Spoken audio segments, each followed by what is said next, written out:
여러분 안녕하세요. 오늘 한번 여러분과 그 첫 번째 고고학 이야기를 해볼까 하는데요. 뭔가 여러분과 친근하게 다가설 수 있는 그 영화 속에 반영된 그러한 그 고고학 이야기 한번 해볼까 해요. 얼마 전에 그 올해 초에 그 넷플릭스에서 The Dig라는 영화가 한번 나온 적이 있습니다. 이게 그 영국에서 이제 그 실제 있었던 그 발굴 이야기를 다루어서 얼마나 인기 있었는지 모르겠습니다만 제 주변에서는 상당히 많은 분들이 그걸 이야기를 많이 하시고, 사실 인디애나 존스 같은 그러한 그 현실적이지 않은 그러한 모험 이야기만 그 있었다가 이렇게 실제 발굴 이야기를 해가지고요, 상당히 많은 그러한 그 반향도 있었고요. 제가 한번 봐도 여러 가지로 그 뭐라 그럴까, 실제 고고와 상황을 알 수 있는 그러한 정보가 많이 있었던 것 같습니다. 그런데 물론 이제 그 고고학자의 발굴 이야기이긴 하지만, 경험담이지만, 저한테는 그게 좀 상당히 다르게 다가왔거든요. 왜냐면은 그 실제 배경이었었던 그 지역, 그 발굴된 유적 이름이 그 서튼호라고 하는 곳입니다. 이 서튼호는 이제 서스는 이제 남쪽, 트는 이제 보통 마을 또는 그러한 벌판을 의미하고, 후는 이제 그러한 그 뾰족한 언덕을 의미하거든요. 서튼호, 그러니까 고대 그 잉글랜드어인데요. 여기에서 발견된 그 유물이 서기 그 7세기 때 이 지역에서 발견된 그러한 그 아주 중요한 황금 예술들입니다. 그런데 그 황금 예술의 계통이 보통 우리가 그 훈족이라고 이야기하죠. 멀게는 그 기원전후한 시기에 그 동쪽 중국 북방에서 있었던 북경로가 사라지면서 전 유라시아에 그 큰 영향을 주어가지고 서기 그 5세기 때 그 큰 유럽에 영향을 주었었던 그 훈족의 황금 예술의 어떠한 그 영향이 가서 만들어진 것입니다. 오늘은 한번 이제 그거에 대해서 이야기를 해볼 텐데요. 먼저 한번 디그라는 한번 그 책을 보면서 같이 한번 이야기해 보도록 하죠. 원래 이 디그라는 그 이야기는요, 고고학 자체보다는 이제 그 발굴을 그 중심으로 다루었었던 여러 사람들의 이야기입니다. 그 땅의 그 영지에 소유자였었던 그 홀로 살고 있었던 에디 프리티라는 그 여성하고, 그 여성이 어떠한 이유인지 모르겠지만 자기 그 영토에 있었던 그 고분을 그 매질 브라운이라는 사람한테 부탁을 해서 발굴을 시킵니다. 그런데 이 사람은 자신을 그 아케올로지스트라고 이야기하지 않고 엑스커베이터라고 이야기해요. 즉 학문적인 고고학자라기보다는 이제 발굴을 업으로 하는 그러한 반아마추어 고고학자라는 의미였을 것입니다. 사실 전 세계적으로 이 고고학이 가장 먼저 발달된 나라가 바로 영국이라고 또 많이들 이해하고 있는데요. 이 그 사건이 발굴이 발생되었던 바로 그 시점이 1939년도입니다. 그러니까는 2차 대전 직전이기는 하지만 어쨌든 영국은 꽤 발달된 수준이었었죠. 그럼에도 불구하고 이 국가에서 고용된 그러한 전문적인 고고학자들은 그 대학이나 박물관에 있었던 그 일부분들이고, 나머지는 대부분 이제 그 애호가와 같은 그러한 상황들이었습니다. 그래서 사실 그 서튼호는 아주 유명한 유적이기 때문에 지금도 제가 이제 그 대형 박물관 또는 브리티시 뮤지엄에 가보면은 아주 크게 이렇게 하나의 그 구역을 차지하고 있긴 한데, 사실 이거는 이제 그 영화에도 나옵니다만은 중간에 이 유적이 중요하다는 걸 밝혀지고 난 다음에 전문적인 고고학자들이 여기서 발굴을 해요. 그러면서 자신들이 발굴을 주도하고, 이제 매질 브라운은 이제 뒤편으로 밀려나가지고 뒤에서 이제 발굴을 도와주는 그러한 그 역할로 바뀝니다. 그리고 나중에 사실은 이게 이 당시만 해도 이 유물이 이 사람의 그 에디 프리티라는 땅 주인 소유였긴 했기 때문에 굳이 이제 박물관에 기증할 그러한 의무는 없었던 것으로 알고 있는데, 나중에 그거를 이제 어떠한 대가 없이 이제 그 기부를 합니다. 그래서 이것이 전시가 되는 어떠한 큰 계기를 이루었는데요. 이 영화는 바로 이제 그러한 그 진정한 발굴의 그 영웅, 숨겨진 영웅들에 대한 그 이야기를 발굴해내서 이제 뭐랄까, 이 개개인의 어떠한 아픔도 있을 수 있었겠고, 다양한 그러한 이야기를 엮어가지고 상당히 잘 만든 그러한 그 영화라고 할 수 있을 것 같아요. 그런데 이 영화의 키워드는 사실 이 서튼 후라고 하는 그 유적이 주고 있는 의의하고도 일치합니다. 바로 변방이에요. 변두리에서 뒤에 숨어 있었던 진짜 고고학 영웅을 밝혀주듯이 이 서튼 후 역시 변방으로만 맴돌던 그 영국의 고대 문화를 밝혀주었는데요. 이제 바로 그 이야기가 제가 오늘 하고 싶어 했었다는 이 더 디그가 이야기하고 있는 그러한 그 고고학적 맥락과도 이어지고 있습니다.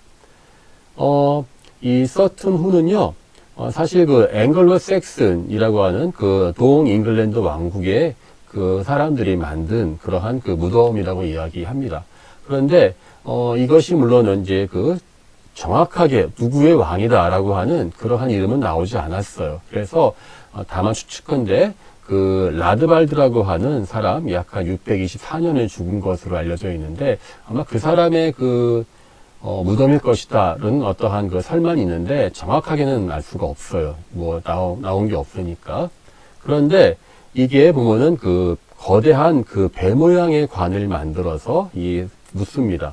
그래서, 이러한 배 모양의 관, 그리고 마치 배에다 그 사람이 태워서 엄청나게 많은 황금들을 넣어서 이제 장례 지내는 것을 흔히 우리는 바이킹의 무덤에서 많이 이제 떠올려요. 그런데 이 바이킹도 이제 멀리 보면은 이제 게르만 계통 사람들의 한 일파지 않습니까?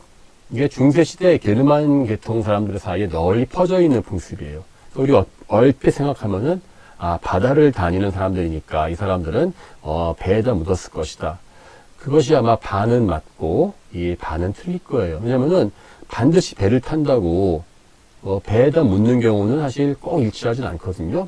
예컨대 이 아시아로 넘어와서 보면은요, 이 배 모양의 관을 만드는 대표적인 지역이 중국의 사천, 쓰촨 지역입니다. 여기는 선관장이라고 해서 배 모양 관을 만드는데 그 배 모양 관을 바닷가가 아닙니다. 그냥 그런 절벽 위에 넣기도 하고요. 또 약 한 4,000년 전 신강성 남부 실크로드를 관통하는 로프노르라는 지역에 있는 유명한 샤오허라는 소화묘지라고 하는 무덤이 있죠. 여기에는 사막입니다. 전체가. 이 타클라마칸 사막 밑에 있는데 전체가 다 이제 4,000년 전에 배 모양의 관으로 무슨 함대를 이루어서 어딘가를 가는, 우리도 보면은 삼도천을 건너서 저승으로 간다라고 하는 그러한 저승관도 있습니다. 여하튼 이 서튼 호에서는요, 영화도 나옵니다만은 황금 유물을 발견하면서 사람들이 날뛰죠. 그 이유가 이게 바로 이 지역이 그냥 오랑캐들이 살던 곳이 아니라 6세기 때 프랑코 왕국의 사람들이죠. 메로빙거 왕조의 금화가 발견된 것입니다. 그러니까 이게 보통 그때까지는 중세 암흑기라고 해가지고 정말 아무런 어떠한 문명의 빛은 없는 곳이었을 것이다. 이렇게 이야기했었는데 알고 봤더니만 이미 이때 이미 대륙에서 확산된 그러한 황금 문화가 발견된 것입니다. 그리고 그 밖에도 엄청나게 많은 그러한 황금 유물들이 발견되었습니다. 그러니까 이게 그 당시 발굴 당시에는 메로빙거 금화가 6세기 때 거라서 6세기 정도로 이야기했었는데 그때 이후로 6세기나 7세기 그렇게 이야기합니다. 자, 그런데 그럼 이 메로빙거 황금 예술이 무엇이냐? 이것이 바로 게르만족의 대이동으로 대표되는 그러한 중세의 대표적인 황금 예술품들이 번성하는 것 중에 하나입니다. 이 서구에서는 유명한 아틸라라고 하는 사람이 있죠. 이 훈족의 왕이죠. 훈족의 왕이 이 로마 제국의 서쪽, 로마 제국의 동쪽을 공격을 하고 이 사람들이 결국은 연쇄작용처럼 밀려가지고 전체 서로마가 이제 멸망하는 그러한 단초를 제공했다라고 이야기합니다. 근데 이때 게르만 계통의 민족들의 확산, 결국은 혼족의 영향을 받은 거겠죠. 그들 사이에 이 공통적인 예술 양식이 보여요. 이것을 흔히 Migration Period Art라고 해가지고요. 민족 이동 시기의 예술. 우리는 보통 이제 게르만족의 이동이라고 이야기하는데 그냥 민족 대이동식이라고 흔히 씁니다. 러시아 말도 벨리카야 페레실리니아 해가지고 이제 위대한 민족 이동식이다. 근데 이때 게르만족의 일파 중에 하나인 앵글로 섹슨이 영국으로 넘어가서 영국의 동남부죠. 서프크 지역에서 살았고, 바로 그 사람들 중에서 왕족의 무덤이 바로 지금 이 더 디그에서 이야기하는 서튼 후의 유적입니다. 서튼 후에서는요, 이렇게 그 다양한 이렇게 그 황금 만드는 기술이 사용되었는데, 특히 이렇게 황금으로 테를 두르고 그 안에 이제 다양한 보석들, 보통 가넷이라고 하는데요. 그것들을 이렇게 넣어서 화려하게 장식을 했습니다. 그런데 여기서 이제 그 대표적인 인물 중에 또 실제 영화에서 보면은 발굴하는 장면이 잠깐 등장하는데, 그 클래스프라고 하는 장식이 있어요. 어깨에 얹는 건데, 그러니까 쉽게 말하면은 이 흉노하고 훈족, 아시아에 있는 사람들은 이렇게 허리띠를 많이 만들었습니다. 그래서 그 동물형 장식이라고 이야기하죠. 동물형 대구, 뭐 버클이라고는 이야기하는데, 한국도 보면 왜 대표적인 그 세운동검 시대 때 이야기하는 그러한 그 동물형 대구 내지는 뭐 동물형 장식, 결국은 허리띠입니다. 예, 허리를 거는 것이죠. 그리고 실제 말을 타는 사람들은 자신의 그 몸을 가장 상징적으로 보여줄 수 있는 것이 바로 이 허리띠예요.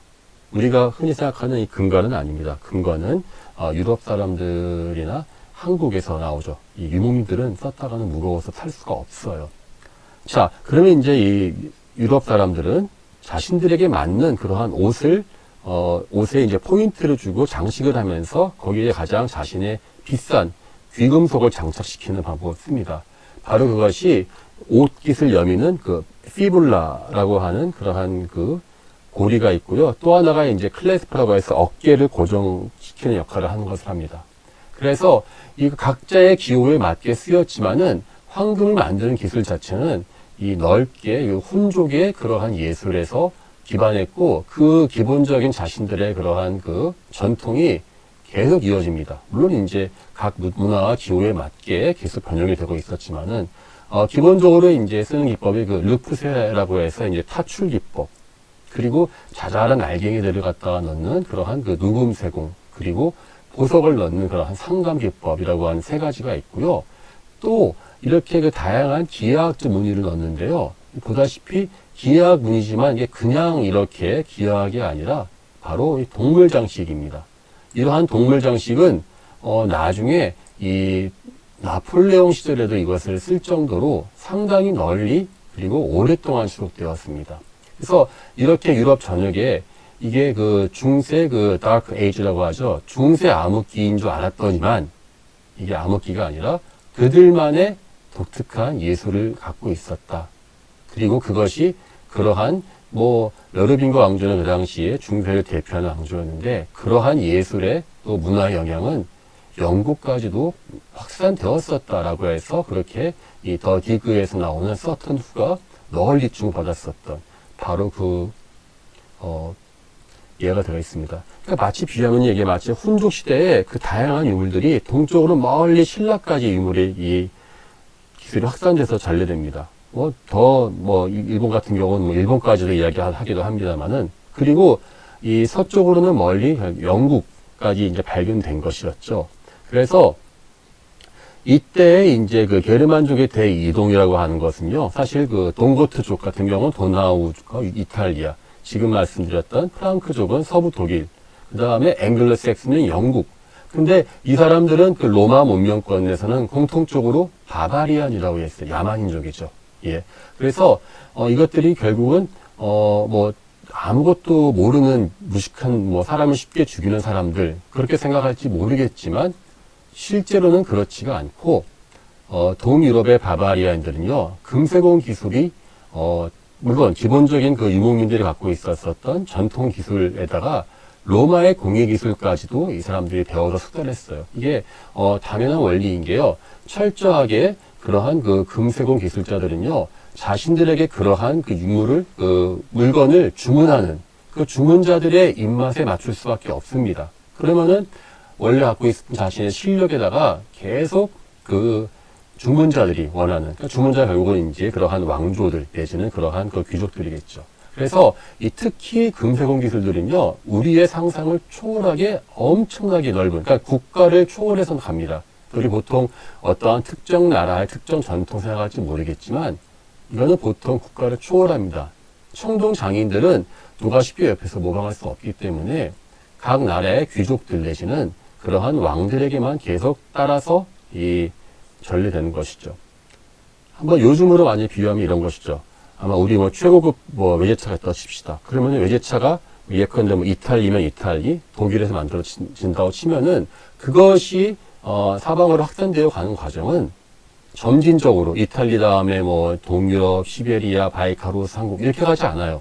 가지 않고 그 외제차를 타고 살 수 있는 그러한 그 사람들, 부자들, 그거는 이제 꼭 가까운 곳과 관계없이 그냥 점프하듯이 널리 확산됩니다. 마찬가지로 황금 예술도요, 순식간에 그 전 유라시아 일대를 유럽의 끝과 아시아의 끝으로 갈 수 있었던 건 바로 그와 같은 거는 금세공 기술이기 때문에 가능한 것입니다. 자, 그런데 우리 여기서 이제 그 더 디그가 주고 있는 그러한 고고학적인 인사이트는 무엇일까인데요. 저는 사실은 서튼호에서 발견되었었던 그 민족 대이동식의 황금 예술이 한반도와도 상당히 그 유사성이 있죠. 그렇다고 직접 관련이 있는 것은 절대 아닙니다. 그리고 이 앵글로색슨이 훈족의 후예냐 관계 없습니다. 그럼에도 불구하고 이 주는 메시지는 상당히 우리에게는 시사점이 있어요. 바로 변방입니다. 변방. 우리가 바로 서기 4, 6세기에 가장 어두운 암흑의 시대라 생각했었던 바로 그 시절. 그리고 동양에서는 이제 동아시아의 다양한 나라들이 소위 말하는 유진 남북조 오랑캐들이 정신없이 이렇게 중원을 침략하던 그런 시점이라 볼 수 있겠죠. 하지만 그렇다고 해서 이것이 결코 그렇게 치부될 수 없었다는 것입니다. 이 서기 4, 6세기에요. 이 훈족이 이제 동쪽에서 와서 이 유럽을 흔들고 그 다음에 그들의 일파는 영국까지 갔습니다. 자, 그런데 그와 같은 알고 봤었더니만은 상당히 높은 그 수준의 황금 예술을 갖고 있었던 바로 그 사람들을 누가 발견했습니까? 바로 더 디그에서는 그들을 발견한 진짜 사람들은 역시 진짜 고고학자로 내지는 명망이 있는 고고학자가 아니었었던 그러한 베질 브라운이라고 하는 사람, 그리고 알려져 있지 않았었던 프리티라고 하는, 에디 프리티라고 하는 그 두 분에 대한 재평가였죠. 사실, 지난 1000년 넘게 거의 1200~300년 동안 이 사람들은 변방의 오랑캐로만 치부되었습니다. 그런데, 훈족의 게르만족의 대이동, 영국에 정착한 앵글로 섹슨, 또 나아가서 바이킹도 그렇습니다. 바이킹 같은 경우도 그 남폭의 이미지가 강하지만요. 사실 신대륙을 처음 이제 유럽에서 간 사람들은 컬럼버스가 아니라 바이킹이라는 것은 이미 고고학적으로도 확인됐을 정도입니다. 이렇게 이 고고학 발굴은 우리가 그동안 문헌에서는 잘 기록되지 않고 편견에 남아 있었던 사람들을 재평가하게 도와줍니다. 서양에서 암흑기로 명명되었던 바로 그 시기는 유라시아 초원을 통해서 다양한 문화가 유럽에 들어왔던 것입니다. 영화 더 디그에서 보여주는 것처럼 화려한 유물을 발견한 진정한 영웅이 따로 있듯이 진정한 암흑시대로 치부되었었던 중세 유럽의 주인공은 따로 있었습니다. 그리고 그들은 어느 한 지역, 한 국가에 얽매이지 않고 유라시아를 중심으로 동과 서로 널리 확산되어 갔었던 바로 그 훈족의 황금 예술입니다. 비단 서튼우뿐이 아닙니다. 문헌의 늪과 편견에 가리워진 고대 세계의 진실된 모습은 고고학이라는 그러한 열쇠로 그 빗장을 열 수 있습니다. 바로 이 고고학의 매력은 이런 데에 있는 것이지요. 자, 아마 이렇게 본다면은 더 디그가 갖고 있었던 그 서튼 후의 유물의 아마 평가를 한번 다시 해볼 수 있을 것 같은데요. 저도 그 서튼 후에서 그 전시된 유물들을요, 대형 박물관에 갔을 때 크게 나왔던 걸 볼 수 있습니다. 사실 그런 말 많이 농담처럼 하거든요. 영국에 있는데 가장 영국제 물건이 없는 것이 어디냐? 이렇게 농담하면은 정답은, 브리티시 뮤지엄이에요. 전부 다 다른 나라에서 왜 이렇게 영국이 식민지를 만들면서 가지고 온 것들이 거기에 이렇게 많잖아요. 그런데, 거의 유일하게 이제 영국 것으로 거기에서 아주 크게, 그리고 또 화려함으로 또 밀리지 않았었던 바로 그 유물들이 이 서튼 후에서 나온 것이었고요. 바로 더 디그는 그 영국이 자랑하는 자기 본토의 그 유물을 발견했었던 그 고고학자들의 그러한 그 모습을 다루고 있죠. 저는 여기서 한 단계 더 나아가서 그 고고학자들이 발굴하고 그렇게 좋아했었던 바로 그 황금 유물이 유라시아 대륙에서 기원했었던 훈족의 황금 예술이라는 점에 대해서 오늘 한번 이렇게 이야기해 봤습니다. 네, 다음에 또 더 좋은 이야기로 이제 또 찾아뵙겠습니다. 감사합니다.